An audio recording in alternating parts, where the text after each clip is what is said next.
नमस्कार, बहुत बहुत स्वागत है आपका। ये जंग है दो ऐसे लोगों के बीच जिनका दावा है कि भारत में रिटेल कंपनी को लेकर, ई रिटेल कंपनी को लेकर वो पूरी तरह से इकोनॉमिक जो क्रांति है, रिवॉल्यूशन है, उसे ला सकते हैं। एक शख्स तो निश्चित तौर पर भारत में अपनी ई कॉमर्स कंपनी को बहुत आगे ले जा चुके हैं। मैं अमेजॉन के संस्थापक जेफ बेजोस की बात कर रहा हूं। दूसरी तरफ है वो शख्स जो कि भारत के तो सबसे अमीर शख्स हैं, और अभी जब बीते दिनों ब्लूमबर्ग इंडेक्स आया था top 10 richest people in the world का, तो उसमें मुकेश अंबानी 10वें नंबर पर एक बार फिर से वापस आ रहे थे, क्योंकि मुकेश अंबानी बहुत लंबा समय हो गया अब कि जब वो टॉप 10 में भी शुमार नहीं थे, लेकिन अब top 10 richest people in the world में भी उनका नाम है।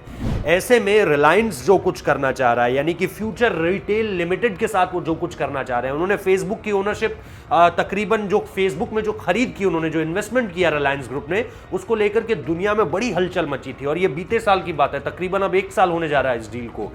उससे दरअसल ये बात सामने निकल कर आ चुकी थी कि रिलायंस भी अब जो है वो ई मार्केट के क्षेत्र में आना चाहता है, और इसी ई मार्ट के क्षेत्र में वो चैलेंज करना चाहता है अमेजॉन को, जिसकी एक तरह से कहा जाए, मतलब मोनोपोली सही शब्द नहीं होगा कहने का अगर आप इकोनॉमिक्स की भाषा में समझे, लेकिन कहीं ना कहीं बोलबाला है अमेजॉन का।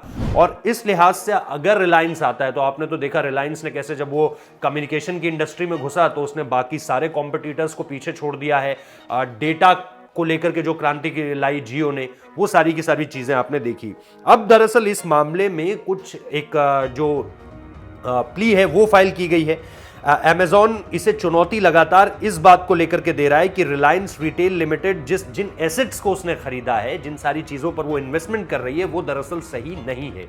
और ऐसे में ये पूरा का पूरा जो मामला है वो लगातार कोर्ट में चल रहा है। इस पे पहले जो एक प्ली दी गई थी उसे खारिज कर दिया गया था, लेकिन वही मैं कह रहा हूं कि जेफ बेजोस एक इजी वॉक ओवर नहीं देना चाहते हैं। वॉक ओवर देने का मतलब होता है कि आसान जीत नहीं देना चाहते हैं। वो चाहते हैं कि पहले इस इंडस्ट्री को मार्केट में आने ही नहीं दिया जाए। आएगी, कंपटीशन होगा, किसका, देखिए अगर रिलायंस लेकर आता है तो निश्चित तौर पर अमेजॉन पर असर तो पड़ने वाला है, और असर हमेशा सकारात्मक तो होता नहीं है, नेगेटिव भी होता है, और यहां पर नेगेटिव ही असर होगा, क्योंकि रिलायंस इंडियन मार्केट का कुछ हिस्सा एक्वायर जरूर करेगा, और वो जो हिस्सा एक्वायर करेगा उसका कुछ हिस्सा अमेजॉन से कटेगा, जाहिर सी बात है।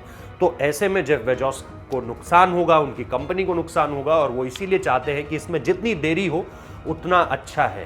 लेकिन बात भारत की है और भारत के सबसे अमीर शख्स की है, तो मुझे नहीं लगता है कि जेफ बेजोस दुनिया के सबसे अमीर शख्स हैं। इस वक्त एलॉन मस्क 4 दिन रहे दुनिया के सबसे अमीर शख्स, उसके बाद बीते दिन जो रिपोर्ट आई है उसमें जेफ बेजोस जो है दुनिया के नंबर 1 शख्स हो चुके हैं एज फार एज जो उनकी नेटवर्थ कंसर्न की जाए। तो उसको लेकर के अब देखते हैं कि किस तरह से ये लड़ाई आगे बढ़ती है। लेकिन ये दो बिजनेस टाइकून्स की लड़ाई है, एक दुनिया का सबसे अमीर शख्स है, एक भारत का सबसे अमीर शख्स है। इसमें अंतर बहुत है दोनों की नेटवर्थ में, लेकिन क्योंकि बात भारत की है इसलिए भारत का दावा भी कमजोर नहीं है।